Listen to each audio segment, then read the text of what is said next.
এই ৩১৩ জনের মধ্যে একজনের নাম হলো আবু উবাইদা ইবনুল জাররাহ রাদিয়াল্লাহু তাআলা আনহু। আবু উবাইদা ইবনুল জাররাহ যুদ্ধের ময়দানে গেছে। ওনার নাম হলো আবু উবাইদা, বাবার নাম হলো জাররাহ। আবু উবাইদা জান্নাতের স্পেশাল সুসংবাদ প্রাপ্ত 10 জনের একজন। আমরা অনেক সময় মনে করি, শুধুমাত্র মনে হয় 10 জনের ব্যাপারেই জান্নাতের সংবাদ আল্লাহ দিছে। না, মূলত এই 10 জনের জন্য স্পেশাল ভাবে আল্লাহ তাআলা জানিয়েছেন। তবে যত সাহাবা একরাম আছে সকলের ব্যাপারে আল্লাহ তাআলার ঘোষণা হলো রাদিয়াল্লাহু আনহুম। যত সাহাবা একরাম আছে আল্লাহ তাআলা বলেন আমি সবার উপরে রাজি খুশি সন্তুষ্ট। আল্লাহ তাআলা যাদের উপরে রাজি খুশি সন্তুষ্ট হওয়ার ঘোষণা দিবেন এরা জান্নাতি, এটা বোঝার কোনো কষ্ট হওয়ার কথা না। এখন এই আবু উবাইদা যুদ্ধের ময়দানে গেছে। আবু উবাইদা মুমিন, ওর বাবা জাররাহ কাফের। আর আবু উবাইদাকে জান্নাতের স্পেশাল সুসংবাদ প্রাপ্ত 10 জন। আবু উবাইদা যুদ্ধের ময়দানে গিয়া দেখে তাকায়া তার বাবা জাররাহ কাফের। কাফেরদের পক্ষে যুদ্ধ করার জন্য আসছে আবু উবাইদার বাবা। বাবা যদিও কাফের হয়, ইসলাম কখনো বলে না যে বাবা কাফের হইলে বাবার সাথে খারাপ আচরণ করবা, ভালো ব্যবহার করবা না। বরং ইসলাম এটা বলে তোমার বাবা যদি কাফের হয় ওই বাবার সাথে খারাপ আচরণ করবা না, বরং ওই কাফের বাবার সাথেও তোমরা সদাচরণ করবা। ونشهد أن لا إله إلا الله وحده لا شريك له ونشهد أن سيدنا وسندنا وحبيبنا وطبيبنا وأولانا ومولانا محمد صلى الله تعالى عليه وعلى آله وأصحابه وبارك وسلم تسليما كثيرا كثيرا. أما بعد فأعوذ بالله من الشيطان الرجيم. بسم الله الرحمن الرحيم.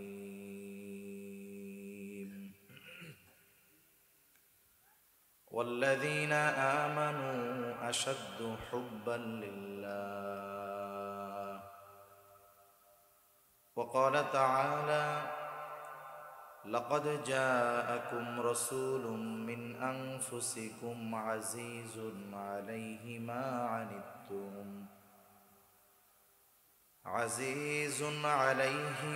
عنتم حريص عليكم بالمؤمنين رؤوف رحيم. وقال رسول الله صلى الله عليه وسلم من أحب لله وأبغض لله ومنع لله وأعطى لله فقد استكمل الإيمان. وقال رسول الله صلى الله عليه وسلم من أحب سنتي فقد أحبني ومن أحبني كان معي في الجنة أو كما قال النبي صلى الله عليه وسلم. صدق الله العلي العظيم وصدق رسوله النبي الكريم ونحن على ذلك من الشاهدين والشاكرين والحمد لله رب العالمين. سبحانك لا علم لنا إلا ما علمتنا إنك أنت العليم الحكيم.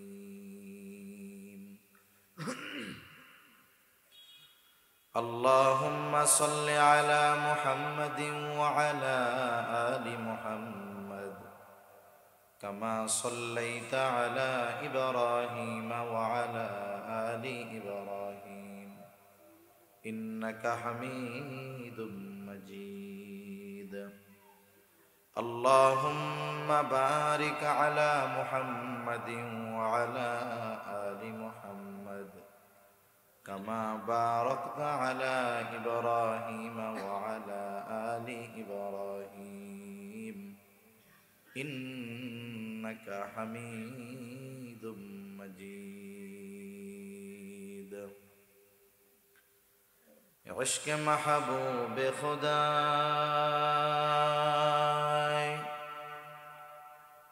जिस दिल में हासिल नहीं,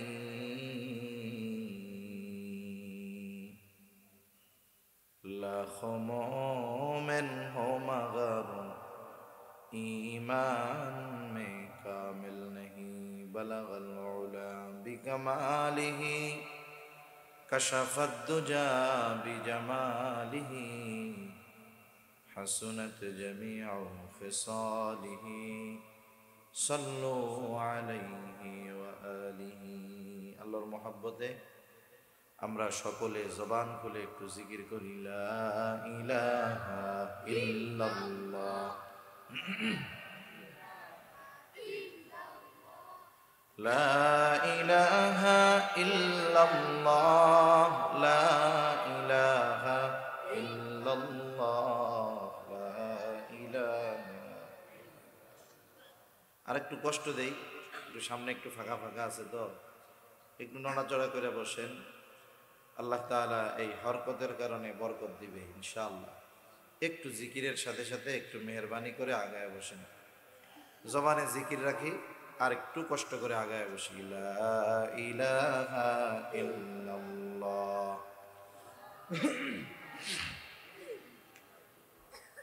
লা ইলাহা ইল্লাল্লাহ লা ইলাহা ইল্লাল্লাহ লা ইলাহা.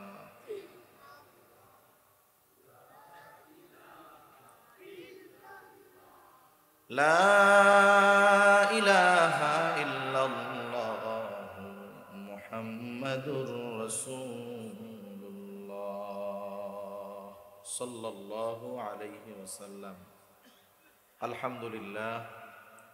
ঐতিহ্যবাহী ঢাকা জেলার অন্তর্গত সাভার থানাধীন হেমায়েতপুর দক্ষিণ মেইটকা জান্নাতুল মাওয়া কেন্দ্রীয় জামে মসজিদ ও এলাকাবাসীর উদ্যোগে বার্ষিক ওয়াজ ও দোয়ার মাহফিলের সম্মানিত শ্রদ্ধেয় সভাপতি, আমন্ত্রিত প্রধান অতিথি, বিশেষ অতিথিবৃন্দ সহ সম্মানিত শ্রদ্ধেয় উলামায়ে কেরাম, সামনে উপস্থিত মুরব্বিয়ানে কেরাম, সমবয়সী যুবক বন্ধু, স্নেহের ছোট ভাই এবং পর্দার অন্তরালে অবস্থানরতা সম্মানিত শ্রদ্ধা মা ও বোন, দয়াময় আল্লাহ রব্বুল আলামিনের দরবারে অগণিত শুকর যে মহান মালিক আমাদের হায়াতে বরকত দিয়ে সুস্থ রেখে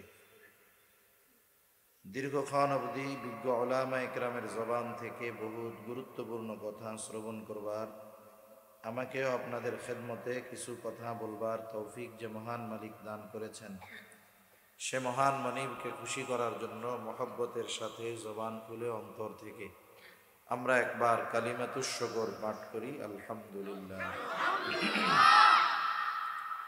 একটা দিন যেটা আমাদের দেশের সরকারিভাবে ঘোষিত অথবা মুসলিম অথবা বাঙালি অথবা বাংলাদেশি কালচারের সাথে সম্পৃক্ত এমন কোনো দিবস আজকে নয়, কিন্তু এরপরেও 14ই ফেব্রুয়ারি এই দিনটাকে ইসলাম বিদ্বেষীরা এমন একটা শব্দর নাম জুড়িয়ে দিয়ে এমন একটা দিবস সমাজে ব্যাপকভাবে, বিশেষ করে আগামী প্রজন্মের মধ্যে এই দিবসের মহত্ব গুরুত্ব ঢুকিয়ে দেওয়ার যে অপচেষ্টা করতেছে, এ বিষয়টা কম বেশি সচেতন মানুষ যারা তাদের কারোই অজানা নয়। এই দিবসটার নাম দিয়েছে কি দিবস বলেন তো? ভালোবাসা দিবস। ভালোবাসা শব্দটা ভালো, কিন্তু ভালোবাসার ব্যবহার সব জায়গা করলে ওই ভালোবাসা আর ভালো থাকে না। এই ভালোবাসার ব্যবহার ঈমানের ক্ষেত্রেও আছে, আবার এই ভালোবাসার কারণে বেঈমান জাহান্নামী হওয়া লাগতে পারে, ঠিক কিনা বলেন?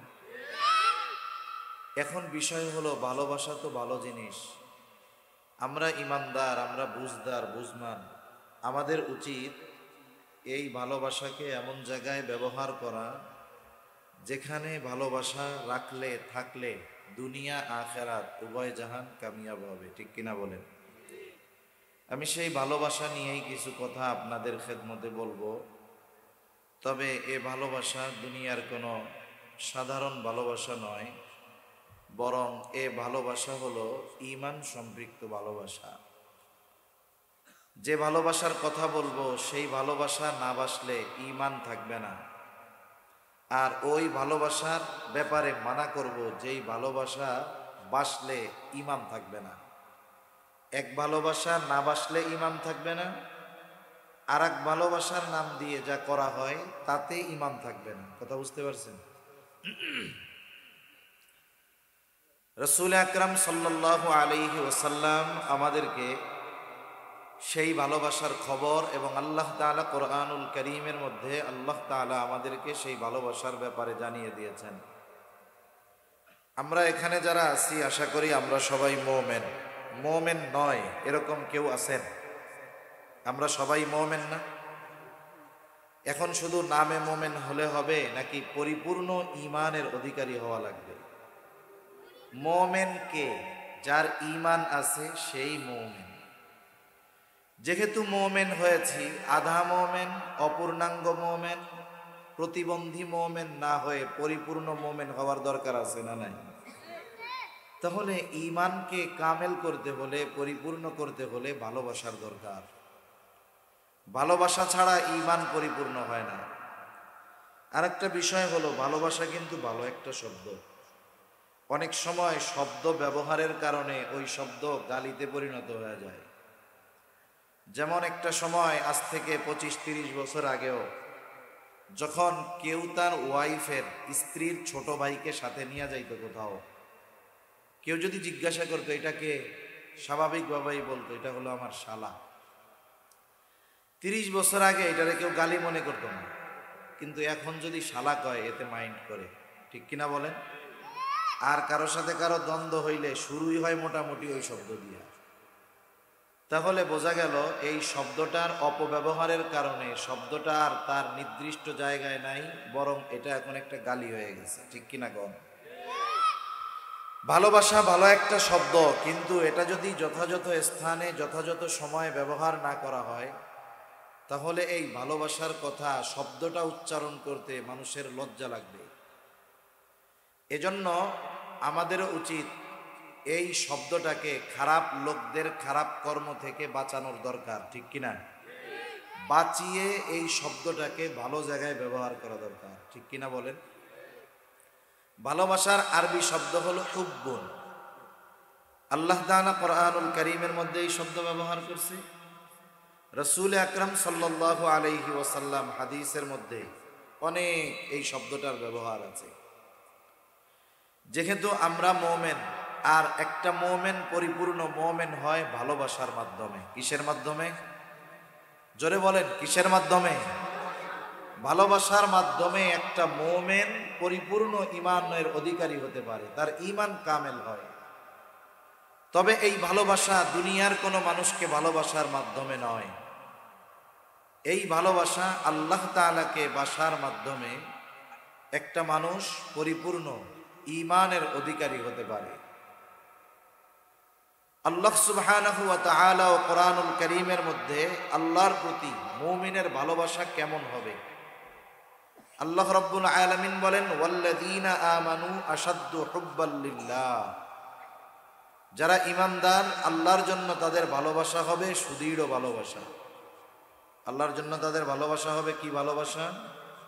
সুদৃঢ় ভালোবাসা। শুধু দৃঢ় না, সুদৃঢ় ভালোবাসা। এক কথায় আল্লাহ তাআলাকে মুমিন এমন ভাবে ভালোবাসবে, আল্লাহ তাআলার জন্য যদি তার জীবন উৎসর্গ করতে হয়, ওই মুমিন পিছু হটবে না, পিছপা হবে না। ঠিক কিনা বলেন? আল্লাহর জন্য যদি কিছু করতে হয় মুমিন পিছু হটবে না। আল্লাহর জন্য যদি কিছু ছাড়তে হয় তাহলে মুমিন এটা ছাড়তে দ্বিধাবোধ করবে না। রাসূল আকরাম সাল্লাল্লাহু আলাইহি ওয়াসাল্লাম কার ঈমান পরিপূর্ণ তথা কার আল্লাহ তাআলার প্রতি সুদৃঢ় ভালোবাসা আছে, এ বিষয়টা আমরা কেমনে বুঝতে পারবো? যেন বুঝতে পারি এই দিক নির্দেশনা, এই সলিউশন, এই সমাধান রাসূলুল্লাহ সাল্লাল্লাহু আলাইহি ওয়াসাল্লাম আমাদেরকে দিয়ে দিয়েছেন। সুবহানাল্লাহ বলেন। এখন আসেন, প্রথমে একটা জিনিস মনে রাখবো, আল্লাহকে মুমিন ভালোবাসে সর্বোচ্চ সুদৃঢ়, আর সর্বোচ্চ ভালোবাসা আল্লাহ তাআলাকে বাসা হবে তখন ওই ব্যক্তির ঈমান পূর্ণ হবে যখন। কথা বুঝতে পারছেন? তাহলে যার ঈমান পূর্ণ সে সবচাইতে বেশি ভালো কাকে বাসে? এখন কার ঈমান পরিপূর্ণ এটাও তো বোঝার দরকার আছে। কথা কি বুঝেন নাকি? সজাগ আছেন তো? নারায়ে তাকবীর। আমার আগে তো একজন জুয়ান মানুষ বয়ান করছে, মনে করেন সে শক্তি দিয়া কথা বলছে, মোটামুটি আপনাদেরকে তাজা রাখছে। আর আমার দেহটাও দেখাই তো বুঝেন, পোল্ট্রি মুরগি মোটা হয় বেশি, দেশি মুরগি বেশি মোটা সোটা হয় না, কিন্তু কি মজবুত। পোল্ট্রি মুরগির ওই দেশি মুরগির রান দিয়ে পোল্ট্রি মুরগিরে বাড়ি মারলে পোল্ট্রি মুরগি নিহত হয়ে যাবে। এখন উনি তো শক্তি টক্তি দিয়া বলছে, কিন্তু আপনারা একটু জবাব দিয়ে সজাগ থেকে আমারে একটু তাজা রাখতে হবে। পারা যাবে না ইনশাআল্লাহ? তাহলে আল্লাহ তাআলাকে সুদৃঢ় ভালোবাসে সে যার ঈমান পরিপূর্ণ। এখন কথা হইল, ঈমান কার পরিপূর্ণ কেমনে বুঝবো? قال رسول الله صلى الله عليه وسلم من أحب لله وأبغض لله ومنع لله وأعطى لله فقد استكمل الإيمان। রাসূল আকরাম সাল্লাল্লাহু আলাইহি ওয়াসাল্লাম বলেন, মান আহাব্বা লিল্লাহ, যে ভালোবাসে আল্লাহ তাআলার জন্য, তার মানে সে যাকেই ভালোবাসবে এই ভালোবাসা হবে আল্লাহ তাআলার সন্তুষ্টির জন্য। দুনিয়াতে ভালোবাসা দুই ধরনের, একটা হলো বৈধ ভালোবাসা আর একটা হলো অবৈধ ভালোবাসা। আসেন, যেহেতু 14ই ফেব্রুয়ারি এটা অবৈধ ভালোবাসাকে কেন্দ্র করে এই দিবসের সূচনা হয়েছে। অবৈধ ভালোবাসা কোনটা? অবৈধ ভালোবাসা হলো একটা যুবক যুবতীর মধ্যে যেই বিবাহ বহির্ভূত সম্পর্ক, যুবক বলে আমি তাকে ভালোবাসি, সেও বলে আমি ওকে ভালোবাসি। এই ভালোবাসা যত গভীর হোক, বলেন তো এই ভালোবাসা বৈধ নাকি অবৈধ? এই ধরনের যত ভালোবাসা আছে সব ভালোবাসাগুলো অবৈধ ভালোবাসা। অবৈধ ভালোবাসা আল্লাহর সন্তুষ্টির জন্য বাসা যায় না। কোন যুবক যদি কোনো যুবতীকে বলে, যার সাথে তার বিবাহের সম্পর্ক নাই, ভাইও নয়, বোনও নয়, মা বাবাও নয়, ছেলেও নয়, স্বামীও নয়, স্ত্রীও নয়, এই যুবক যদি ওই যুবতীকে বলে আমি তোমারে আল্লাহর জন্য ভালোবাসি, ও যদি মনে করে এই যুবতীকে ভালোবাসলে আল্লাহ খুশি হবে, আমি বলি খুশি হবে না, বরং তোর ঈমানটা চলে যাবে। অবৈধ ভালোবাসা আল্লাহর সন্তুষ্টির জন্য বাসা যায় না। এখন বলেন, পান করার সময় কার নামে পান করতে হবে? বিসমিল্লাহ বলে পান করতে হবে। এখন বলেন তো, কেউ যদি ইচ্ছা করে বুঝে শুনে বিসমিল্লাহ কইয়া মদ পান করে, ঈমান থাকবে কি থাকবে না? ঈমান চলে যাবে।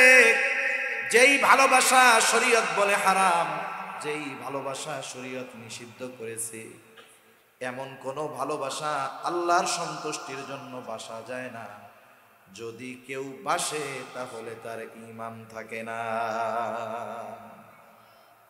এজন্য 1 নম্বরে আমাদেরকে সকল প্রকার অনৈতিক ভালোবাসা থেকে বেঁচে থাকতে হবে। একটা ছেলে একটা মেয়েকে ভালোবাসতে পারবে না। পারবে কখন? যখন সম্পর্ক হবে শরীয়তের নীতিমালায়। এই ভালোবাসা বৈধ হওয়ার একটা সম্পর্ক যখন তার মধ্যে হবে, তখন ভালোবাসলে সওয়াব আছে। এমনি সওয়াব নাই, বরং ঈমান যাওয়ার আশঙ্কা আছে। ঠিক কিনা বলেন? তাহলে আল্লাহর জন্য ভালোবাসতে হয় বৈধ ভালোবাসা।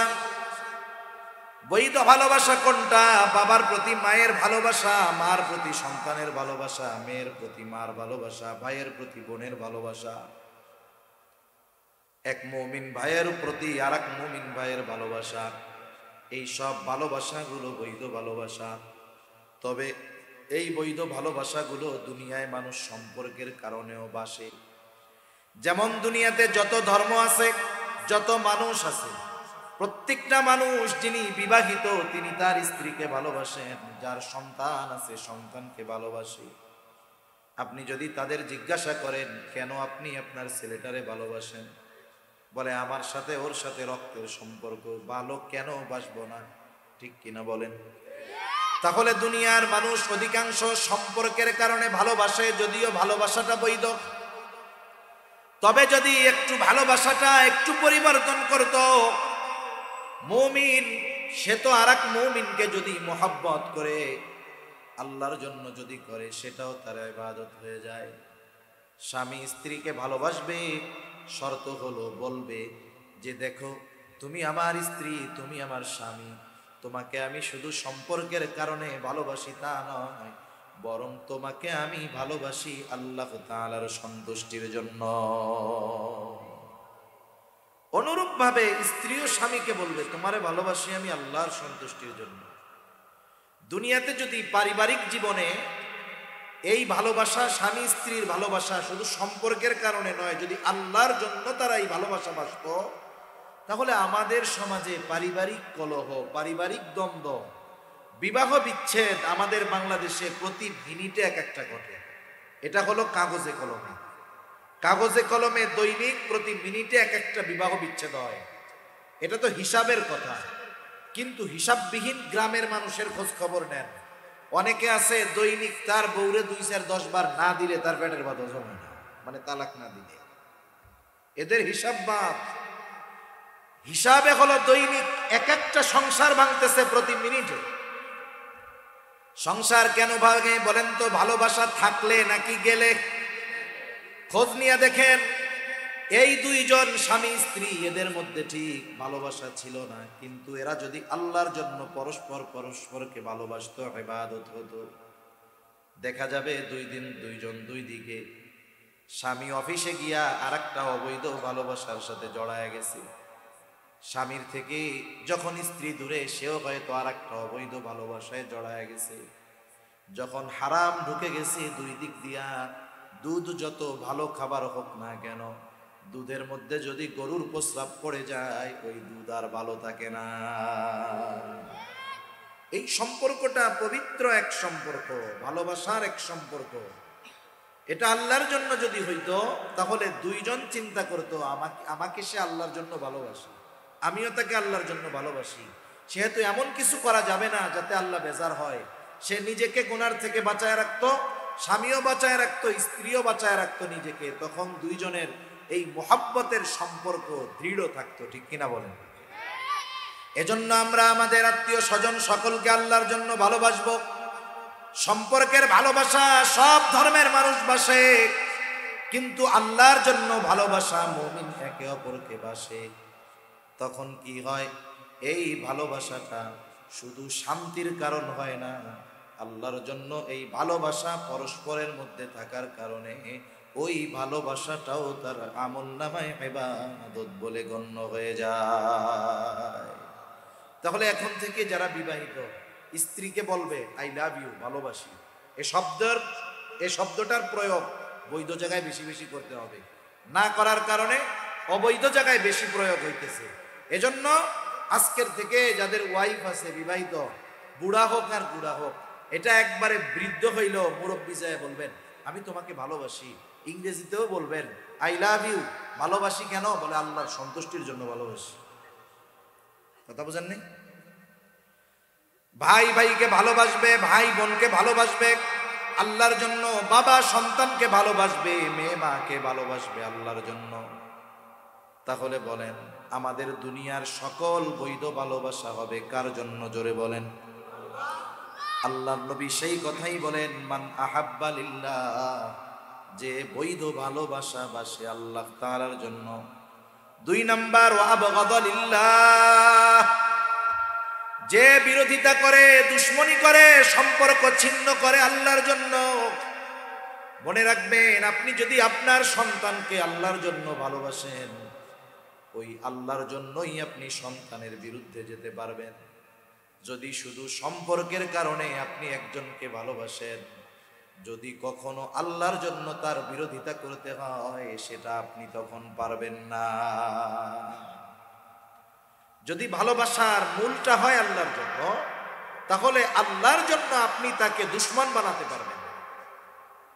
হতে পারে না? বাবা ছেলের মধ্যে শত্রুতা, দুশ্মনী হতে পারে কি পারে না? মনে করেন সন্তানকে আপনি ভালোবাসতেন, এখন এই সন্তান ইসলাম বিদ্বেষী হয়ে গেছে, এই সন্তান এখন নাস্তিক হয়ে গেছে, এই সন্তান এখন ইসলামের বিরুদ্ধের এক বড় শক্তি, ওর প্রতি আর ভালোবাসা রাখা যাবে? আপনি আগে যেমন আল্লাহর জন্য তাকে ভালোবাসতেন, ও যখন আল্লাহর বিরোধী, রাসূলের বিরোধী, ওর বিরুদ্ধে আপনার শত্রুতা হবে, তবে সেটাও হবে আল্লাহর জন্য। এই জন্য যাকে আল্লাহর জন্য ভালোবাসা যায়, যেই সম্পর্কটা আল্লাহর জন্য গড়া যায়, ওই সম্পর্কটা আল্লাহর জন্য ভাঙাও যায়। এটা ভালোবাসার মূলনীতি হবে যে আমাদের ভালোবাসা হবে আল্লাহ তাআলার জন্য। তাহলে ভালোবাসাও যাবে, তাহলে ওই ভালোবাসা ত্যাগ করাও যাবে। সাহাবায়ে কেরাম এই দৃশ্যটা আমাদের সামনে দেখায় গেছেন। তাদের অন্তরে সর্বদা আল্লাহর মুহাব্বত সবচাইতে সুদৃঢ় ছিল, এরপরে নবীজির মুহাব্বত তাদের অন্তরের মধ্যে সর্বোচ্চ ছিল। এই জন্য তারা আল্লাহর মুহাব্বতে আল্লাহর জন্য বাবার বিরোধিতা করতেও পিছপা হয় নাই, আল্লাহর মুহাব্বতে বাবার বিরুদ্ধে অস্ত্র ধারণ করতেও তারা পিছপা হয় নাই। ইতিহাসের অন্যতম একটি ঘটনা হলো বদরের যুদ্ধের ঘটনা। বদরের যুদ্ধ সংগঠিত হয়েছে 2য় হিজরিতে, 17ই রমাদান। বদরের যুদ্ধের প্রেক্ষাপট হলো মুসলমানেরা কাফেরদের সাথে ব্যাপক আকারে যুদ্ধ করার জন্য প্রস্তুত ছিল না, প্রস্তুতিও ছিল না। মূলত উদ্দেশ্য ছিল আবু সুফিয়ানের বাণিজ্য কাফেলার উপরে ঝাটিকা আক্রমণ করা, গেরিলা হামলা করা। আবু সুফিয়ান যখন বুঝতে পারছে কাফেলাওয়া নিরাপদ, খবর পাঠায় দিছে মক্কায় যে আমাদের বাণিজ্যিক কাফেলা বিপদের সম্মুখীন হতে পারে, আমাদের সাহায্যের জন্য তোমরা আগায় আসো, মুসলমানদের দ্বারা আমরা আক্রান্ত হতে পারি। আবু জেহেল খবর পেয়ে তৎকালীন সময়ের সর্বাধুনিক সমরাস্ত্রে সুসজ্জিত হয়ে 1000 সশস্ত্র কাফের রওনা হয়ে গেছে। ইতিমধ্যে আবু সুফিয়ান নিরাপদ এলাকায় পৌঁছায় গেল। আবার খবর পাঠায় দিছে আবু জেহেল আমাদের কাফেলা নিরাপদ এলাকায় চলে আসছে, আর সাহায্যের কোনো দরকার নাই। আবু জেহেল চিন্তা করে এত সৈন্য সামন্ত নিয়ে প্রস্তুতি নিয়ে আসলাম, ফিরে যাবো কেন? মুসলমানদের সাথে যুদ্ধটা লাগায় দেই, যেহেতু ওরাও পরিপূর্ণ প্রস্তুত নাই। এই অবস্থায় যদি ওদের উপরে আমরা হামলা করতে পারি, তাহলে এই দুনিয়া থেকে ইসলাম এবং মুসলমানদের মূলোৎপাটন করে দেওয়া যাবে। এই জন্য আবু সুফিয়ানের খবর যাওয়ার পরেও অহংকার কইরা ও আর পিছু যায় নাই, ফেরত যায় নাই, আক্রমণ করতে চলে আসছে। এইবার 2 দল অবস্থান করছে বদরে। আবু সুফিয়ানের 1000 সশস্ত্র কাফের, মুসলমানের সংখ্যা কত? বদর তো মদিনা থেকে 70 মাইল দূরে। এখনকার জামানা আর ওই জামানা তো এক না, ফুস করে তো ফোন দেওয়া যায় না, চাইতে হবে একজন খবর দিবে, প্রস্তুতি নিয়ে লোকজন আসবে। সেই সময় সেই অবস্থা কোনোটাই নাই। রাসূল আকরাম সাল্লাল্লাহু আলাইহি ওয়াসাল্লাম চিন্তিত হয়ে গেছেন, কি করা যায়। মুসলমানরা ওই প্রস্তুতি নিয়ে আসে নাই।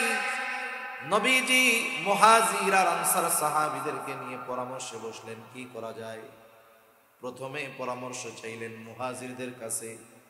মুহাজিরদের জবাবের সারমর্ম হলো, ইয়া রাসূলুল্লাহ, আমরা আপনার সাথে এসেছি, ঈমানের জন্য ঘর ছেড়েছি, বাড়ি ছেড়েছি।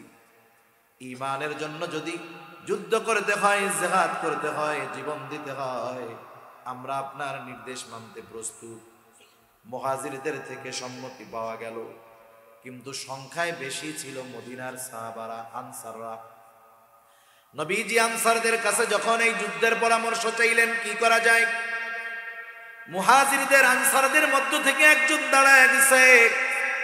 সাদ বিন মুআজ রাদিয়াল্লাহু তাআলা আনহু দাঁড়ায় বলে, ইয়া রাসূলুল্লাহ, আপনি আমাদের পরামর্শ চান, মত চান যে আমরা কি বলতে চাই। রাসূল, আপনি শুনে নেন, আপনি যদি আমাদের সবাইকে সমুদ্রের পাড়ে দাঁড় করায়া দেন, আর যদি নির্দেশ দেন তোমরা সবাই সমুদ্রের বুকে ঝাঁপায় পড়ো, ইয়া রাসূলুল্লাহ, আপনি এই নির্দেশ দেওয়ার পরে তাকায় দেখবেন আপনার নির্দেশের পর একটা মানুষও সমুদ্রের তীরে দাঁড়ায়া থাকবে না। আপনি অনুমতি চাইতেছেন, আমরা তো আপনার আদেশ মানার জন্য প্রস্তুত। কোনো কারণও জিজ্ঞাসা করব না, কেন সমুদ্রে ঝাঁপায় পড়তে বলতেছেন। আপনি শুধু বলবেন আর আমরা ঝাঁপায় পড়বো, তাকায় দেখবেন একজনও দাঁড়ায় না। আর একজন বলে, ইয়া রাসূলুল্লাহ, আপনি এত চিন্তা করেন কেন, আমরা আপনার সামনে পেছনে ডানে বামে চতুর্দিকে অবস্থান নিয়ে কাফেরদের বিরুদ্ধে যুদ্ধ করব। আমরা এমন ভাবে যুদ্ধ করব আপনি আমাদের যুদ্ধ দেখে খুশি হয়ে যাবেন। নবীজি বাছাই করে পাইলেন 313 জন। 313 জনের কাছে 313টা অস্ত্র নাই। যুদ্ধের ময়দানে প্রাইমারি কিছু আর্মস আছে যেটা সব সৈন্যের কাছে থাকবে, এটা কমন। তৎকালীন সময়ের যুদ্ধ জেহাদের মধ্যে তলোয়ার এটা হলো প্রাথমিক এক অস্ত্র, অথচ এই তলোয়ার আছে 100টা, লোকের সংখ্যা হলো 313 জন। 313 জনের কাছে 313টা তলোয়ার নাই। প্রচন্ড গরম, রোজা রেখে প্রথম বছর রোজা ফরজ হয়েছে, প্রচন্ড গরমের সময় রোজা ফরজ হয়েছে। রোজা রেখে কারো পায়ের মধ্যে জুতা নাই, সকলের কাছে চড়ার মতো বাহন নাই, পায়ে হেঁটে, কারো হাতের মধ্যে পাথর, কারো হাতের মধ্যে লাঠি। এই গড়ে নিরস্ত্র 313 জন মানুষ তৎকালীন সময়ের 1000 কাফেরের বিরুদ্ধে যুদ্ধ করার জন্য ময়দানে হাজির হয়ে গেছে। যদিও তাদের সংখ্যা 313, অস্ত্রবিহীন, কিন্তু এই 313 জনের ঈমান এত পাওয়ারফুল ছিল যে গোটা দুনিয়াও যদি ওই 313 জনের সামনে এসে দাঁড়িয়ে যেত, ওই গোটা দুনিয়ার সব শক্তির বিরুদ্ধে ওই 313 জন যথেষ্ট হয়ে যাইত। কারণ তাদের ঈমান ছিল পরিপূর্ণ। 313 জন গেছে। এই 313 জনের মধ্যে একজনের নাম হলো আবু উবাইদা ইবনুল জাররাহ রাদিয়াল্লাহু তাআলা আনহু। আবু উবাইদা ইবনুল জাররাহ যুদ্ধের ময়দানে গেছে। ওনার নাম হলো আবু উবাইদা, বাবার নাম হলো জাররাহ। আবু উবাইদা জান্নাতের স্পেশাল সুসংবাদ প্রাপ্ত 10 জনের একজন। আমরা অনেক সময় মনে করি, শুধুমাত্র মনে হয় 10 জনের ব্যাপারেই জান্নাতের সংবাদ আল্লাহ দিছে। না, মূলত এই 10 জনের জন্য স্পেশাল ভাবে আল্লাহ তাআলা জানিয়েছেন। তবে যত সাহাবা একরাম আছে সকলের ব্যাপারে আল্লাহ তাআলার ঘোষণা হলো রাদিয়াল্লাহু আনহুম। যত সাহাবা একরাম আছে আল্লাহ তাআলা বলেন, আমি সবার উপরে রাজি খুশি সন্তুষ্ট। আল্লাহ তাআলা যাদের উপরে রাজি খুশি সন্তুষ্ট হওয়ার ঘোষণা দিবেন এরা জান্নাতি, এটা বোঝার কোনো কষ্ট হওয়ার কথা না। এখন এই আবু উবাইদা যুদ্ধের ময়দানে গেছে। আবু উবাইদা মুমিন, ওর বাবা জাররাহ কাফের। আর আবু উবাইদাকে জান্নাতের স্পেশাল সুসংবাদ প্রাপ্ত 10 জন। যেমন অনেক সময় বিদেশ সফরে যায় না মানুষ, বিদেশ সফরে বড় বড় যেই বিমানগুলো বোয়িং বা এয়ারবাসের বড় বড় বিমান 500-700-800 মানুষ ধরে, ওই বিমানগুলোর ভিতরে ওই বিমানের গন্তব্য, ওই বিমানে যারা আছে মধ্যে সবার গন্তব্য এক জায়গায়, ঠিক না? কিন্তু ওই বিমানের মধ্যে স্তর বিন্যাস থাকে, ছিটের ভাগ থাকে, কিছু থাকে বিজনেস ক্লাস, কিছু থাকে রয়্যাল ক্লাস, আর কিছু থাকে ইকোনমি ক্লাস। যাত্রী সব এক জায়গায় যাবে, কিন্তু সবচাইতে ভিআইপি কারা? যারা বিজনেস ক্লাসে থাকে।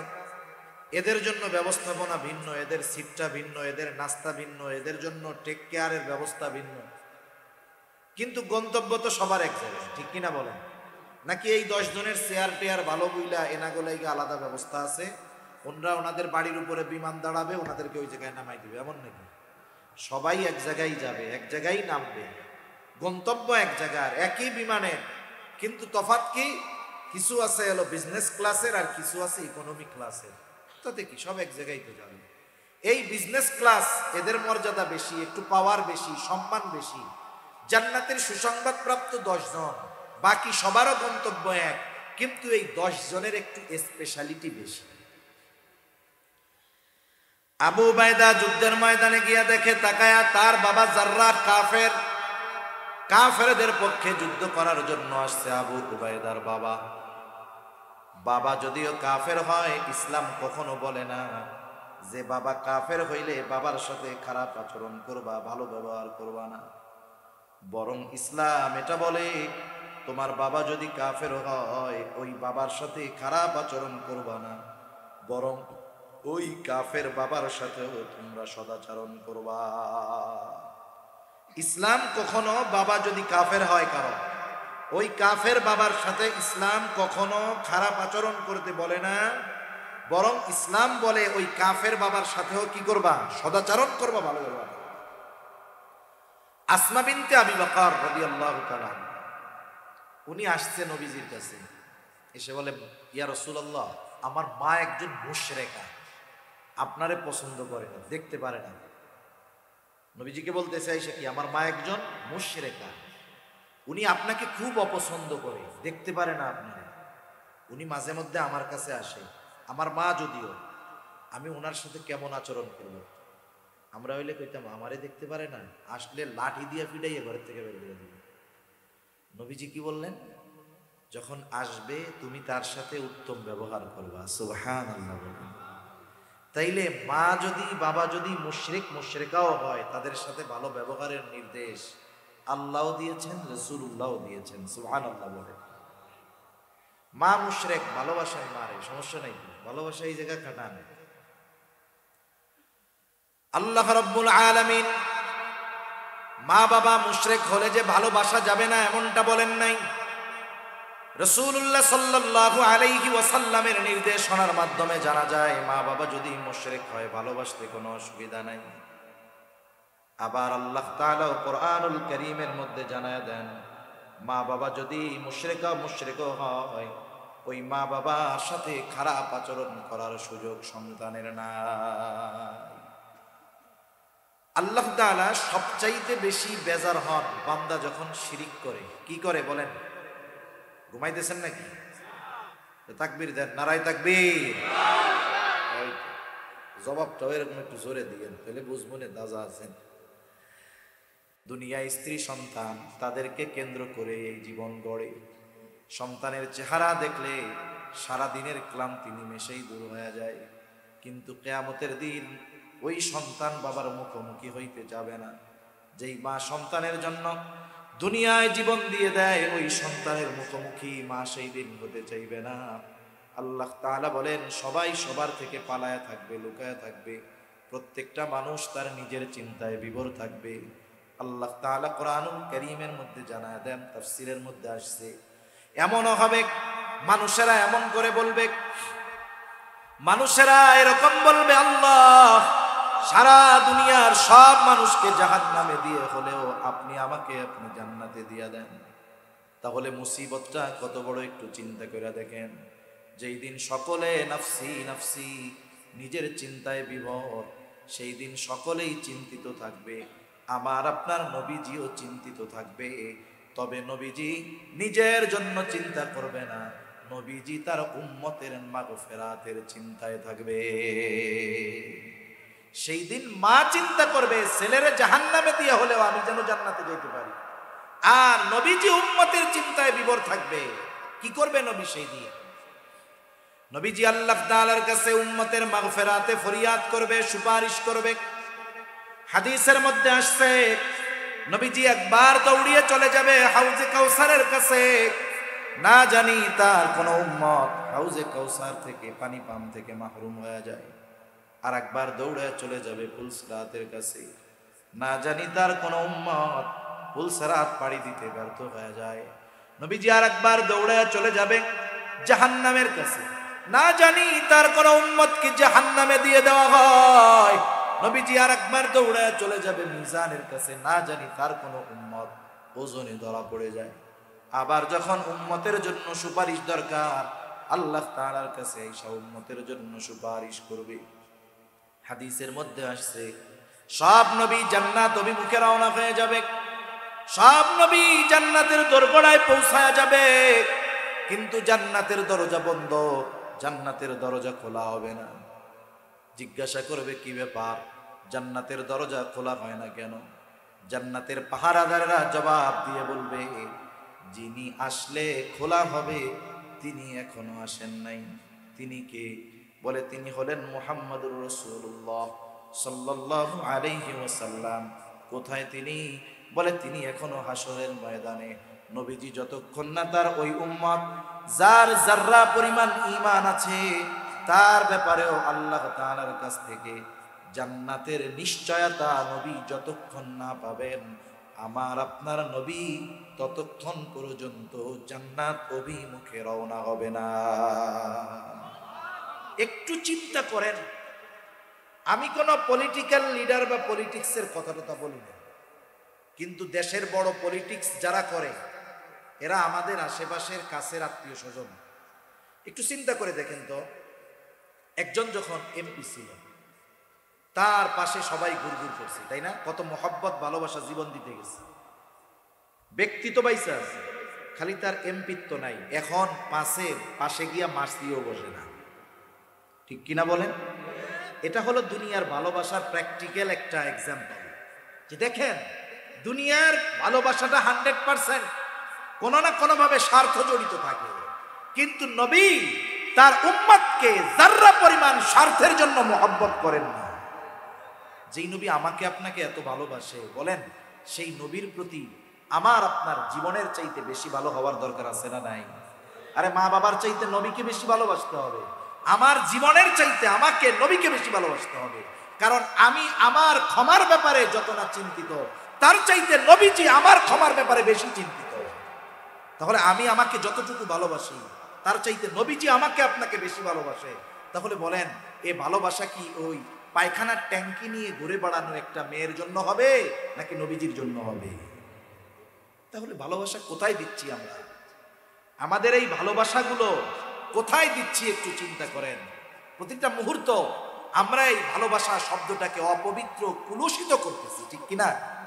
যে ভালোবাসা হওয়ার কথা ছিল আল্লাহর জন্য, নবীর জন্য। আমি একটা আয়াত তো তিলাওয়াত করেছিলাম যে আমাদের প্রতি নবীজির ভালোবাসা কত, এটা বলার জন্য। আপনারা কষ্ট পাচ্ছেন? আমি কিন্তু এত সময় কথা বলা আমার পছন্দ হয় না, আমি বলতে পারিও না, চাইও না। কারণ কথা বেশি বললে তো আমারই কষ্ট হবে বেশি, আমার কষ্ট বেশি হবে না? কিন্তু এরপরেও অনেক সময় অনেক মজলিসে মনে হয় যে শ্রোতা কম হলেও কিন্তু শ্রোতাদের আগ্রহ খেয়াল আছে অথবা বলার দরকার মনে হয়, এজন্য কিছু কিছু সময় একটু বেশি কথা বলি, নাহলে আমারও এখন কথা বললে বুক ব্যথায়। আর আমি তো ওই ধরনের ওয়াজ পারিও না। মনে করেন কিছু ঝাল মিষ্টি টক ওয়াজ বুঝেন তো, গান হবে, সঙ্গীত হবে। এক জায়গায় গেছি তাফসিরুল কোরআন মাহফিল, যারা তো ওয়াজ মাহফিল নাম দিছে, ঠিক আছে, তাফসিরুল কোরআন মাহফিল দিছে। আমার আগে একজন মুফাসসির তাফসির করতেছে। আমরা মুফাসসিরে কোরআন না, এই যে লেখছে বিশিষ্ট ইসলামী চিন্তাবিদ মুফাসসিরে কোরআন, এনাদের আমি মানা করছি কিনা আমার খেয়াল নাই, আমার দেখলে আমি এটা মানা করি, এই একটা বিষয়। আরেকটা হলো পোস্টারের মধ্যে আমন্ত্রিত ওলামায়ে কেরাম মোটা তাজা না করা ভালো। ওরা চিন্তা করছে হুজুর মনে হয় মোটা সোটা, এই জন্য হুজুরের নামটা একটু মোটা সোটা করে দিই, এই জন্য অন্যান্য হুজুররা একটু চিকুন চাকুন, এই জন্য অন্যান্য হুজুরদের একটু নাম চিকুন চাকুন করে দিচ্ছে। এটা ঠিক না। একটা পোস্টারের মধ্যে একটা ব্যক্তির শান মান মর্যাদা অবস্থানের আলোকে নামের তারতিব হওয়া ভালো। মনে করেন এখানে একজন বুজুর্গ আলেম ছিলেন, এশার পর বয়ান করছে, জাউসার মাদ্রাসার মুহতামিম মুফতি জাহিদুল ইসলাম কাসেমি সাহেব, নামটা ছিল উচিত ছিল হুজুরের নামটা উপরে দেওয়া। তাহলে এটা কি হইতো? সুন্দর এবং গ্রহণযোগ্য হইতো। সুন্দর এক জিনিস, গ্রহণযোগ্য আর এক জিনিস। কথা বোঝেন নাই? এই জন্য আবার কর্তৃপক্ষ রাগ হয়ে আমার হাদিয়া কম দিয়ে না। আলহামদুলিল্লাহ, এটা আমি কথার কথা বললাম, একটু মজা করলাম। এমনি উচিত মুরব্বীদের নাম আগে দেওয়া। কে কখন বয়ান করবে ওটা প্রয়োজনের সময় লিখে দেওয়া যেতে পারে, যে ওনার বয়ান এই সময়, ওনার বয়ান এই সময়। এতে কি হবে?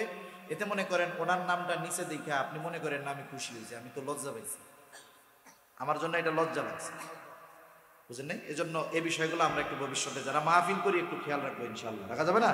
ওলামা ইকরামের সাথে একটু পরামর্শ করে হুজুর কার নামটা কিভাবে দিলে এভাবে একটু ভালো হয় একটু বইলা দেন। এটা তাহলে সুন্দর হবে, সাথে সাথে কি হবে বলেন? গ্রহণযোগ্য হবে। কি হবে? গ্রহণযোগ্য হবে। তার রাসূল আকরাম সাল্লাল্লাহু আলাইহি ওয়াসাল্লাম আমাদেরকে কত ভালোবাসেন এ ব্যাপারে একটা আয়াত তিলাওয়াত করছিলাম। আল্লাহ তাআলা কি বলতেছেন ওই আয়াতে বলবো? আল্লাহ তাআলা বলেন, লাকাদ জাআকুম রাসূলুম মিন আনফুসিকুম আজিজুন আলাইহি মা আনিতুম হারিসুন আলাইকুম বিল মুমিনিনা রাউফুর রহিম।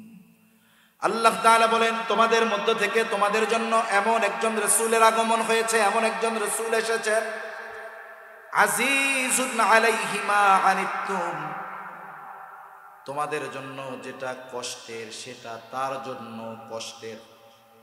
সহজ অর্থে বললে সমব্যথী। তার মানে আমরা যেটাতে কষ্ট পাই নবীজিও সেটাতে কষ্ট পায়। এখন প্রশ্ন হতে পারে, হুজুর আমরা কষ্ট পাইলে নবী কষ্ট পাবে কেন? কথা বুঝেন? আমি একটা উদাহরণ দেই, তাইলে বুঝতে সহজ হবে। মনে করেন অনেকের 2-3 বছরের ছেলে বাচ্চা আছে না? কার কার আছে 2-3-4 বছরের বাচ্চা? এই যে কয়েকজন আছে আপনার, আর অন্যদের অনেকের ছিল কিন্তু বড় হয়ে গেছে, এখন তারাও কথাটা বুঝবেন। মনে করেন আপনার 2 বছরের 3 বছরের বাচ্চা, একটা ছোট বাচ্চা যখন সদ্য ভূমিষ্ঠ 5 মাস 3 মাস 4 মাস বয়স, সন্তান হিসাবে তার প্রতি মহব্বত থাকে কি থাকে না? কিন্তু ওই বাচ্চাটা যখন 1.5 বছর 1 বছর 1.5 বছর হয়, এক কথা বলার আগে 10 বার আব্বু ডাকে। বলেন তো মহব্বত আগের চাইতে বাড়ে না কমে? এই যে মহব্বত বাড়ে 2 বছর 1.5 বছর 3 বছরের বাচ্চা, মনে করেন এই বাচ্চাটা গভীর রাতে প্রচন্ড রকমের জ্বরাক্রান্ত হয়েছে, এতটা জ্বর তার গোটা দেহ কেমন যেন আগুন ধরে গেছে, চোখ দুটো কেমন যেন বের হয়ে যাচ্ছে, ছলছল করতেছে চোখ দুটো। বাচ্চার কষ্ট হয়, জ্বরের তীব্রতায় শরীরের মধ্যে কাঁপুনি হয়ে গেছে, মুখ দিয়ে তার কষ্টের শব্দ বের হচ্ছে। আহ আহ, ছোট বাচ্চা, পাশে বসা আছে তার মা বাবা। এই এই অনুভূতি ওয়াজ করে বোঝানো কঠিন। আমি যদি ওই মা বাবাকে জিজ্ঞাসা করি যে এই পরিস্থিতিতে পড়েছে, যে বলেন তো ওই বাচ্চা অসুস্থ হয়ে যতটা কষ্ট পায়, তার পাশে বসে থাকা তার মা বাবা ওই বাচ্চার চাইতে কষ্ট কম পায় না বেশি পায়? অসুস্থ সন্তান কষ্ট পায় কে? মা বাবা। কিন্তু অন্য আর এক মা বাবা তো আপনার সন্তানের অসুস্থতায় ব্যথা কষ্ট পাবে না। আপনি কেন পান? কারণ আপনি একে সর্বোচ্চ ভালোবাসেন। নবীজি কেন আমাদের কষ্টে কষ্ট পান? কারণ নবীজি আমাদেরকে মা বাবার চাইতে বেশি ভালোবাসে। এই জন্য নবী চান না তার উম্মত কোনটা জাহান্নামে যাক। এজন্যই আল্লাহ তাআলা বলেন, ও দুনিয়ার মানুষ শুনে না, এই রাসূল হলো এমন এক রাসূল, যেই রাসূল তোমাদের কষ্টের কারণে সে কষ্ট পায়। 2 নম্বর আল্লাহ তাআলা বলেন, হারিসুন আলাইকুম, রাসূল হলেন তোমাদের জন্য কল্যাণকামী, সর্বোচ্চ কল্যাণকামী নবীজি। একটা হাদিস বলি, কোন জায়গায় কোনটা কল্যাণকর সেই দিকে খেয়াল রাখতেন। নবীজি বলেন, আল্লাহ তাআলা সব নবীকে তার উম্মতের ব্যাপারে এক একটা বিশেষ দোয়া করার সুযোগ দিয়েছে, এবং ওই দোয়াটা কবুল হওয়ার নিশ্চয়তা আল্লাহ তাআলা দিয়েছেন। সব নবী দুনিয়ায় তার উম্মতের জন্য ওই দোয়াটা করে ফেলছে। আমি ওই দোয়াটা করি নাই, ওটাকে আমি সংরক্ষণ করে রাখছি। কিয়ামতের দিন আমার উম্মতের জন্য ওই দোয়াটা আমি আল্লাহ তাআলার কাছে সুপারিশ হিসাবে করব। কারণ নবী জানে দুনিয়ার মুসিবতের চাইতে ওই সময় মুসিবত বেশি। এই দোয়াটা এই সময় করার চাইতে ওই সময় করলে আমার উম্মতের জন্য কল্যাণকর বেশি হবে। এই জন্য নবী উম্মতের সর্বোচ্চ কল্যাণকামী হিসাবে ওইটাকে সংরক্ষণ করছে। তবে মুমিনদের প্রতি নবীজির ভালোবাসা হলো স্পেশাল ভালোবাসা। সবার জন্য ভালোবাসা আছে, কিন্তু মুমিনদের জন্য কি ভালোবাসা বলেন? স্পেশাল। এজন্য আল্লাহ তাআলা বলেন বিল মুমিনিনা রাউফুর রহিম। মুমিনদের জন্য তিনি হলেন রাউফ, তিনি হলেন রহিম। আল্লাহ তাআলার অনেকগুলো গুণবাচক নাম আছে। গুণবাচক নামগুলোর মধ্যে অন্যতম দুটি নাম হলো রাউফুর রহিম। এখন বলেন রাউফুর রহিম কে?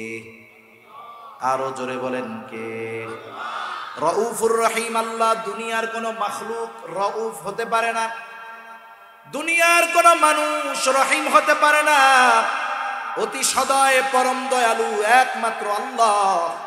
কিন্তু নবীজির উম্মতের প্রতি কেমন দয়া, কেমন মায়া, কেমন সদয়, কেমন ভালোবাসা, এটা আমাদেরকে বোঝানোর জন্য আল্লাহ তাআলা নিজের সাথে যে শব্দ রাউফুর রহিম, ওই দুটি শব্দ নবীর শানে ব্যবহার করে বলতেছে এই নবী হলো তার মুমিন উম্মতদের জন্য রাউফুর রহিম, অতি সদয় এবং পরম দয়ালু।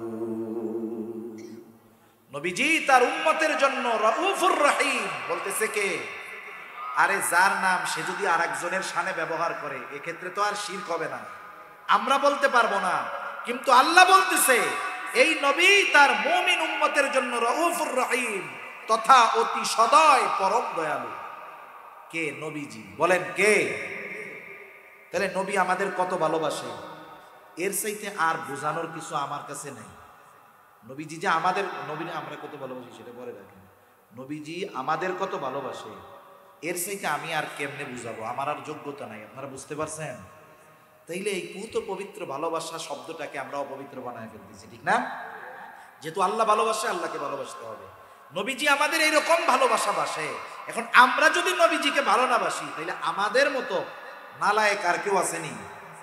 এখন নবীরে ভালোবাসতে হবে। কেমনে বাসবো?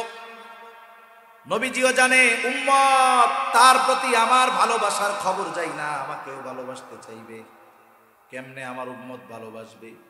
হাদিস বলছিলাম, নবীজি বলেন উম্মত টেনশন কইরো না। আরে আবু বকর তো নবীকে সামনে পেয়েছে, এই জন্য নবীর কথায়, নবীর মহব্বতে বাড়ির সব সম্পদাই না নবীর সামনে রাখছে।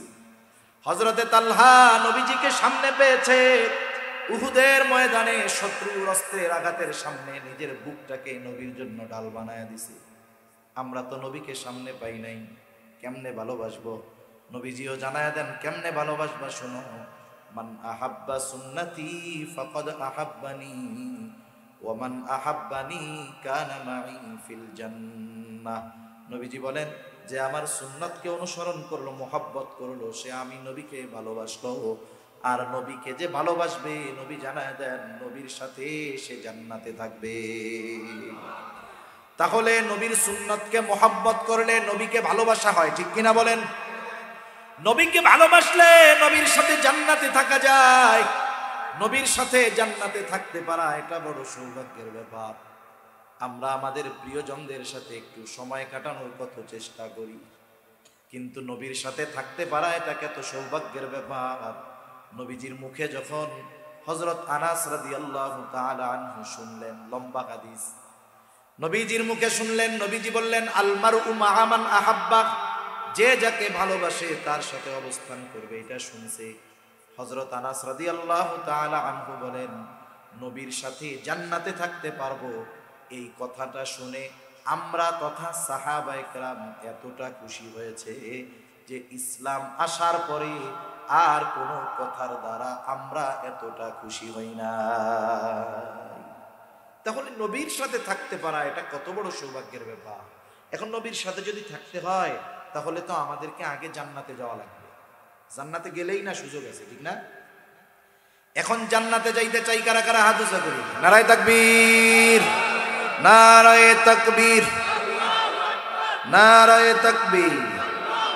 জান্নাতে যদি যেতে চাই, নবীজি বলেন কুল্লু উম্মতি ইয়াদখুলুনাল জান্নাতা ইল্লা মান আবা। নবী বলেন আমার সব উম্মত জান্নাতে প্রবেশ করবে, আবা উম্মত ছাড়া। জিজ্ঞাসা করা হলো ইয়া রাসূলুল্লাহ, আবা উম্মত কারা? নবীজি বলেন মান আতাআনি দাখালাল জান্নাহ ওয়া মান আসানি ফাকাদ আবা। নবীজি বলেন যারা আমার আনুগত্য করলো তথা আমার সুন্নাত অনুসরণ করলো এরা জান্নাতে যাবে, আর যারা আমার অনুসরণ করলো না, আনুগত্য করলো না, সুন্নাত মানলো না, নবীজি বলেন এরা আবা উম্মত, এরা জাহান্নামে যাবে। এই দুই হাদিসের সংমিশ্রণ করলে, এই দুই হাদিসের সার নির্যাস হলো নবীকে যারা, নবীর সুন্নাতকে যারা মুহাব্বতের সাথে অনুসরণ করবে ওই মানুষগুলো জান্নাতে যাবে এবং নবীর সাথে তারা থাকবে। এই নিয়ামত, এই বরকত আমরা সকলে অর্জন করতে চাই কি চাই না? তাহলে আফসোসের বিষয় হলো এটাও চাই নবীর জন্য জীবনও দিতে পারি, কিন্তু যদি নবীর জন্য সুন্নাতের কথা বলে সুন্নাত মানতে আমরা রাজি নেই। আপনি যদি নবীর জন্য জীবন দিতে পারেন তাহলে নবীর জন্য দাড়ি রাখতে সমস্যা কোথায়? আপনি যদি নবীর জন্য জীবন দিতে পারেন তাহলে নবীর জন্য লম্বা জামা গায়ে দিতে অসুবিধা কোথায়? তার মানে বোঝা গেল আমরা নবীকে যে ভালোবাসার কথা বলি এটা আসলে ফেক ভালোবাসা।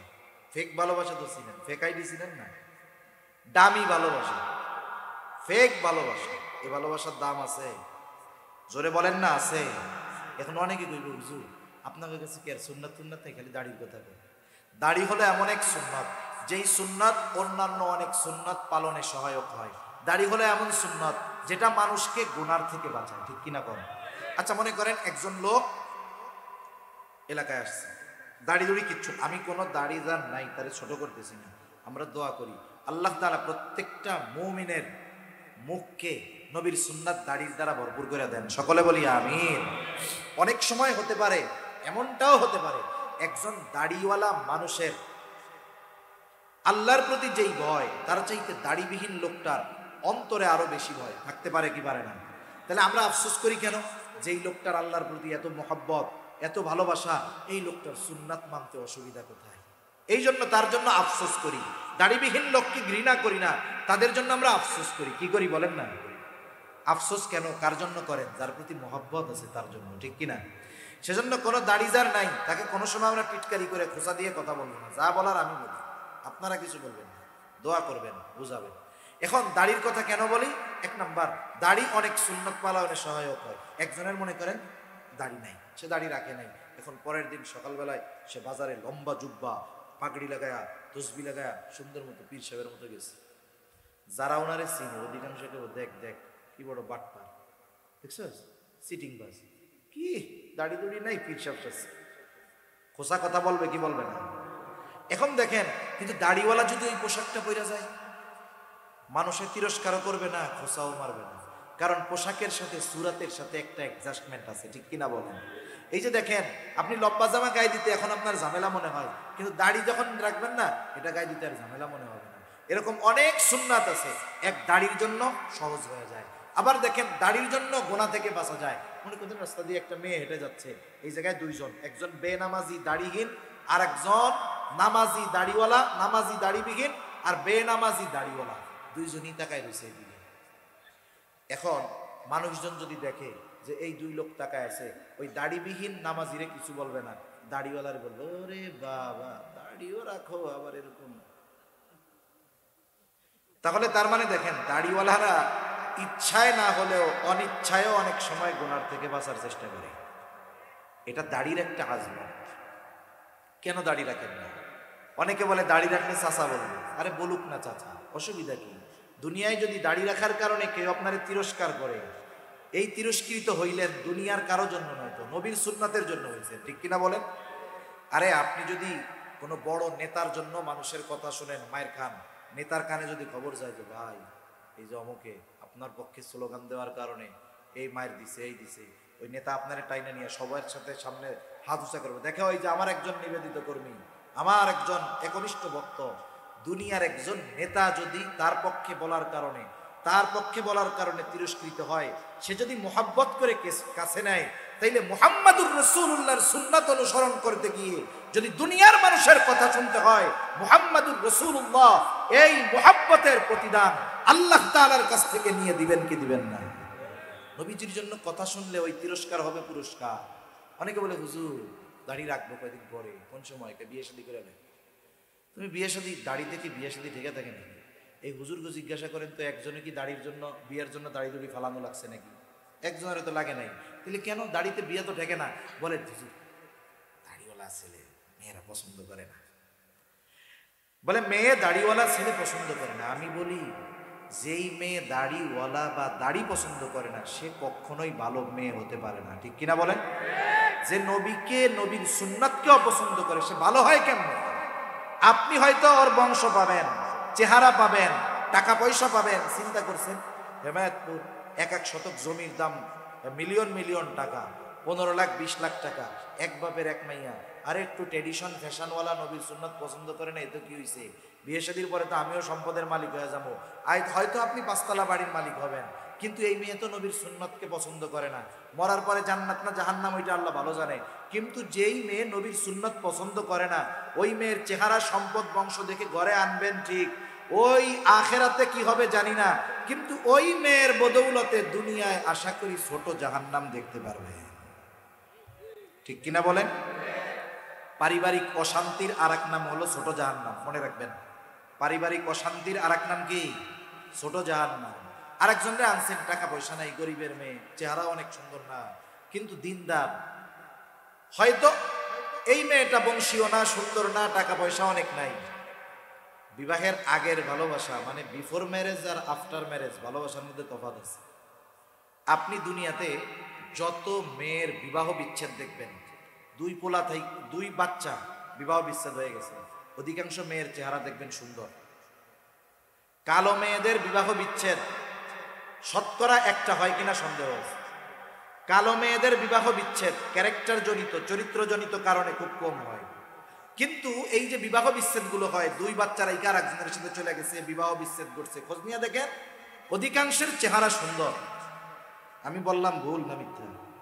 যদি এইটাই হইতো, তাইলে সুন্দরী যারা, এই চিত্রনায়িকারা নাকি সুন্দরী, ওদের এক একজনের বিবাহ হয়, কারো হাফ ডজন, কারো 1 ডজন, কারো 1 হালি বিয়ে হয়,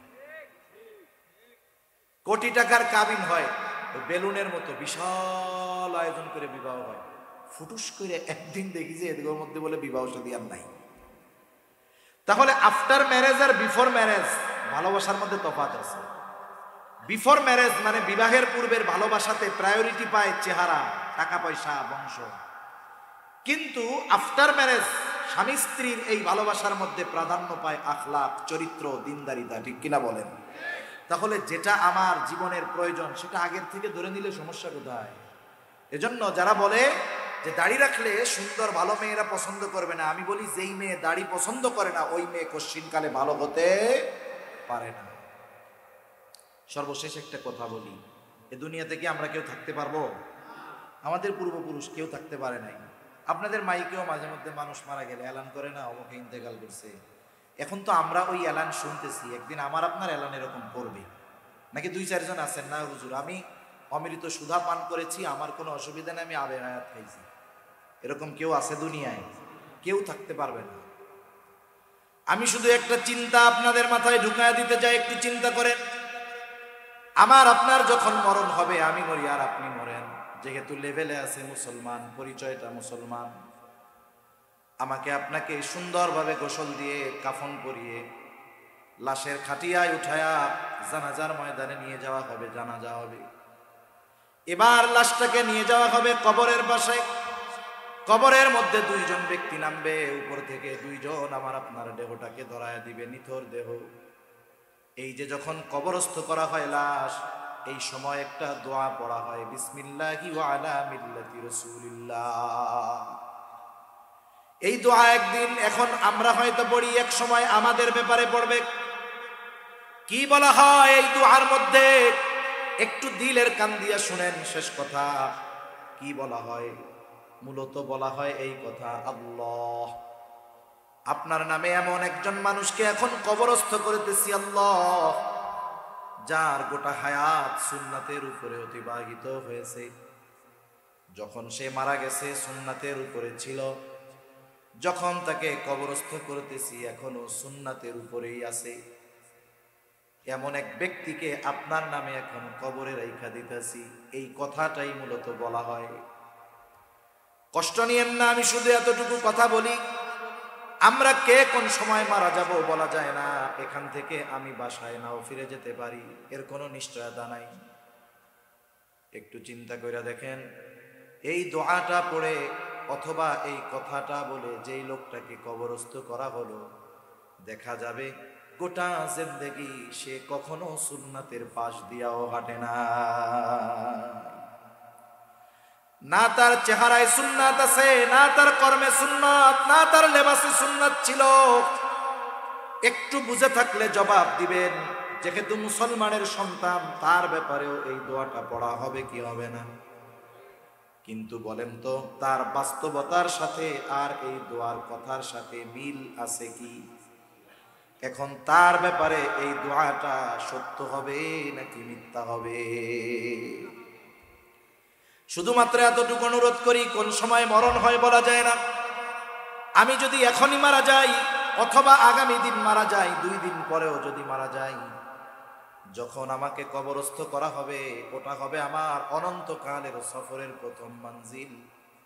আমাকে আপনাকে যেন মিথ্যা কথা বলে কবরে না রাখা লাগে, অথবা যেই কথাটা বলবে ওটা আমার আপনার জন্য যেন সত্য হয়, আমার আপনার সাথে যদি কথাটার মিল থাকে, আমার আপনার ব্যাপারে যেন কথাটা সত্য হয়।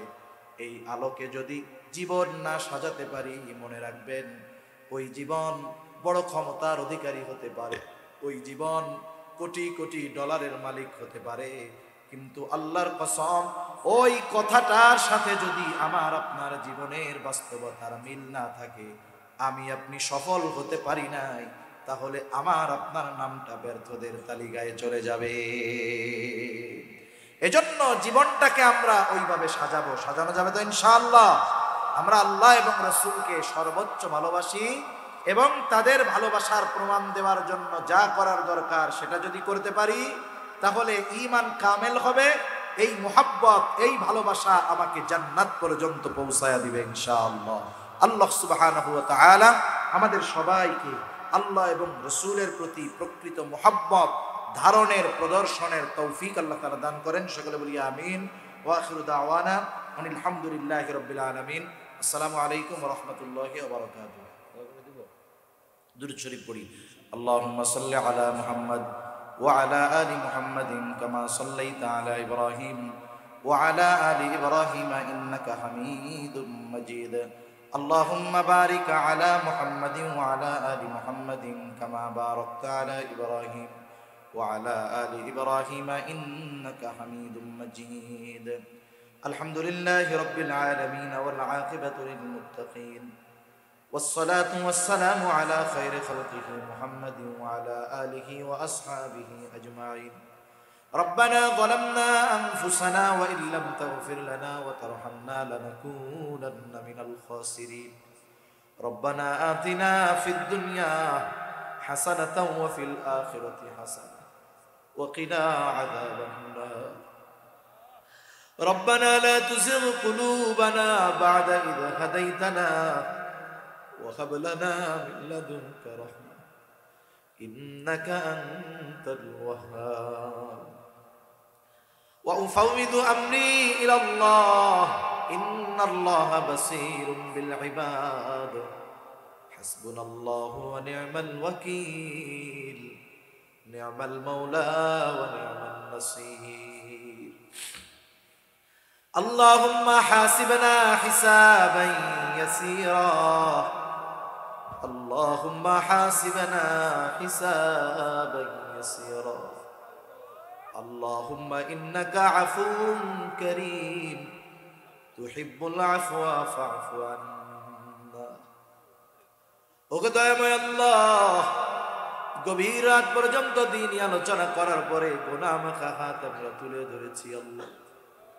রাত যত গভীর হয় দুনিয়ার মানুষের দরজাগুলো বন্ধ হয়ে যায়, আর রাত যত গভীর হয় আপনার রহমতের দুয়ার তত উন্মোচিত হয়।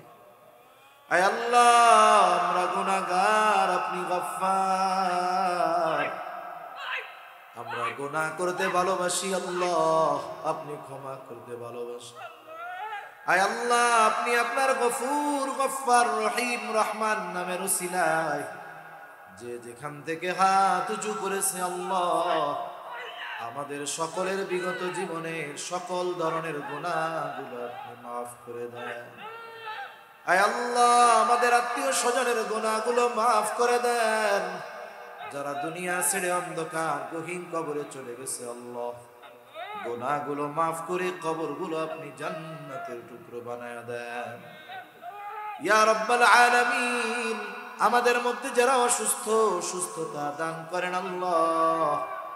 আয় আল্লাহ, খাস করে আজকের এই মাহফিল আপনি কবুল আর মঞ্জুর করে নেন।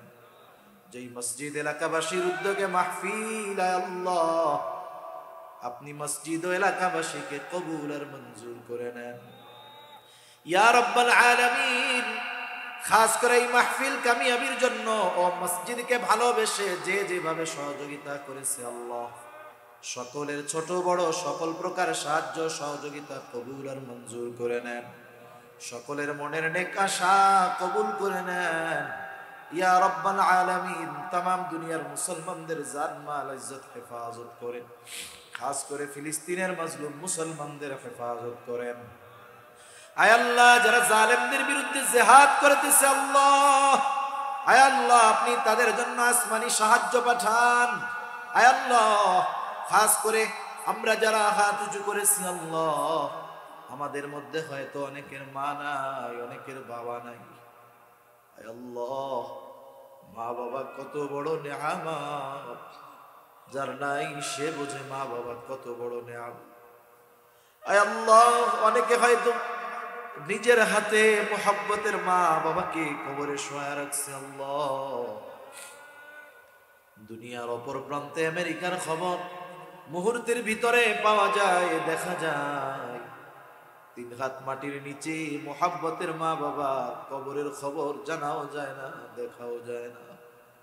আয় আল্লাহ, যেই মা বাবা দুনিয়ায় সন্তানের শান্তি আরামের চিন্তা করে আল্লাহ সকল প্রকার ত্যাগ স্বীকার করে আল্লাহ, অনেকের মা বাবা হয়তো গুনার কারণে ওই গহীন কবরের মধ্যে শাস্তিতে আছে। আয় আল্লাহ, আমাদের মধ্যে যাকে পছন্দ, যারা আমল পছন্দ, তারা আমলের ওসিলায় ওই মা বাবা কবরের আযাব আল্লাহ আপনি মাফ করে দেন। কবরগুলো জান্নাতের টুকরো বানায় দেন। কিয়ামতের দিন হিসাব সহজ করে জান্নাতের ব্যবস্থা আপনি করে দিয়ে, যাদের মা বাবা বেঁচে আছে আল্লাহ সুস্থ দীর্ঘ নেক হায়াত আপনি দিয়ে দিয়ে। আয় আল্লাহ, যারা অভাবে আছে অভাব দূর করে দেন, যারা ঋণগ্রস্ত আছে ঋণ পরিশোধের তৌফিক আল্লাহ আপনি দিয়ে দেন। সকলের আয়ের ভিতরে বরকত দেন, বরকতময় প্রশস্ত হালাল রিজিকের ব্যবস্থা আপনি করে দেন। যারা বেকার আছে উত্তম হালাল কর্মসংস্থানের ব্যবস্থা করে দেন। খাস করে আল্লাহ, আমাদের স্ত্রী সন্তান আমাদের জন্য চক্ষু শীতলকারী হিসাবে কবুল করে নেন। মা বোনদের কবুল করেন, পর্দানিশীন বানায় দেন। 5 ওয়াক্ত নামাজ যথাযথভাবে আদায় করার তৌফিক আল্লাহ আপনি দিয়ে দেন। ইয়া রাব্বাল আলামিন, বেনামাজিদের নামাজি বানায় দেন। সুন্নাতবিহীন মানুষগুলোকে আপনি সুন্নাতওয়ালা বানায় দেন। আমাদের অন্তর আপনার এবং আপনার হাবিবের ভালোবাসা দিয়ে ভরপুর করে দেন।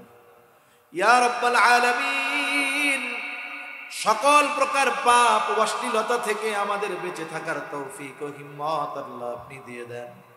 আয় আল্লাহ, কত যুবক যুবতী না জানি আজকে পাপাচারে লিপ্ত আছে আল্লাহ।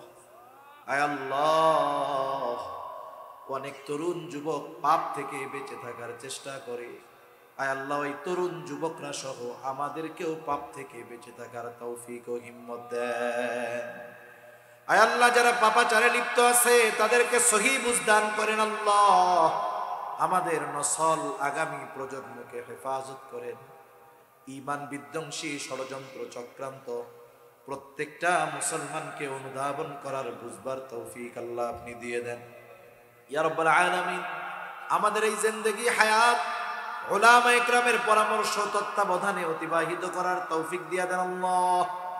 আয় আল্লাহ, আমাদের সকলকে বারবার মক্কা মদিনা জিয়ারত করার তৌফিক আল্লাহ আপনি দেন। আয় আল্লাহ, কার মনে কি চাওয়া জানি না, সকলের মনের নেক চাওয়া নেক আশা গুলো কবুল আর মঞ্জুর করে নেন। আমাদেরকে সকল কল্যাণ দেন, সকল অকল্যাণ থেকে হেফাজত করেন ইয়া রাব্বাল আলামিন। সর্বোপরি শেষ চাওয়া আজকের মতো, আয় আল্লাহ, মালাকুল মউত কোন সময় মৃত্যুর পয়গাম নিয়ে হাজির হয় বলা যায় না। ইয়া রাব্বাল আলামিন, জানি না, হতে পারে আমাদের মধ্যে কারো নামটা হয়তোবা আসমানি দপ্তরে মৃত বলে লেখা হয়ে গেছে, হয়তোবা কারো কাফনের কাপড় বাজারের কাপড়ের দোকানে চলে আসছে আল্লাহ, হয়তোবা কারো কবরের চাটাইটা চাটাইয়ের দোকানে চলে আসছে, হয়তোবা কারো কবরের বাসটায় জাড়ের মধ্যে পেকে গেছে। আয় আল্লাহ, মালাকুল মউত যখন মৃত্যুর পয়গাম নিয়ে হাজির হবে, ওই কঠিন মুহূর্তে কেউ আমার উপকারে আসতে পারবে না। আল্লাহ, ওই কঠিন মুসিবতের সময় আপনি আপনার গুনাহগার বান্দাদের ভুলে যায়েন না। আয় আল্লাহ, আপনার প্রত্যেকটা গোলামের জবানে ওই মুসিবতের সময় আপনি তাওহীদের কালিমা নসিব করায়া দিয়ে ইহদিনাস সিরাতাল মুস্তাকিম, ইহদিনাস সিরাতাল মুস্তাকিম, সিরাতাল লাযীনা আন'আমতা আলাইহিম গায়রিল মাগদুবি আলাইহিম ওয়ালাদ-দাল্লিন। رب اجعلني مقيم الصلاة ومن ذريتي ربنا وتقبل دعاء ربنا اغفر لي ولوالدي وللمؤمنين يوم يقوم الحساب ربنا هب لنا من أزواجنا وذرياتنا قرة أعين وجعلنا للمتقين إماما رب ارحمهما كما ربياني صغيرا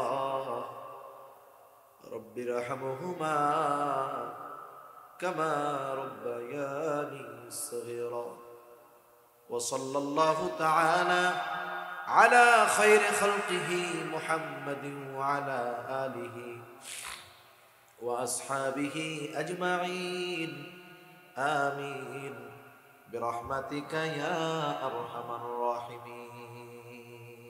آمين. سبحانك اللهم وبحمدك أشهد أن لا